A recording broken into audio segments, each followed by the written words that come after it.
Quelle est votre position justement sur le classement des Pasdaran, donc les fameux gardiens de la Révolution, comme organisation terroriste? Ça fait toujours débat en Europe. L'Union européenne renforce ses sanctions contre l'Iran. En revanche, elle ne classe pas les Pasdaran justement comme organisation terroriste. ببینید بحث Oui. گذاشتن سپاه La discussion d'inscrire les Pastars dans la liste des terroristes, en fait, c'est comme...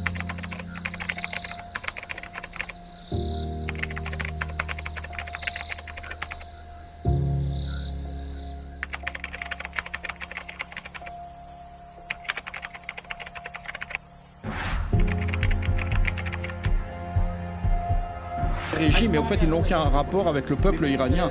Et on peut voir que la République islamique, avec les Pastars, dans la région du Moyen-Orient, ils créent beaucoup d'insécurité, car en Iran ils sont présents, aussi en Syrie, et des gens qui vivaient normalement dans ces pays ont pu perdre peut-être la vie ou perdre tout ce qu'ils avaient. Et ça, c'est vraiment sous la responsabilité du régime islamique. Et ils essayent de faire influencer, au fait, le Parlement européen. Et aujourd'hui, le Parlement européen, avec les impôts de leur propre population, l'utilise pour lutter contre le terrorisme. Et c'est vraiment un régime qui finalement... Le régime. C'est ce qu'ils vous disent même de prison, c'est-à-dire que même en prison, ils ont l'espoir de la résistance? Oui, à 100%, tout le monde a de l'espoir. Tout le monde a cet espoir et tout le monde lutte. Personne n'a perdu. Et non.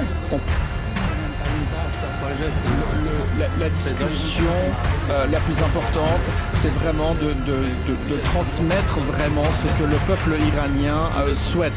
La République islamique a pour but de dire que cette manifestation concerne uniquement le port du voile, mais au fait non. La République islamique veut faire en sorte que annihiler au fait l'opposition.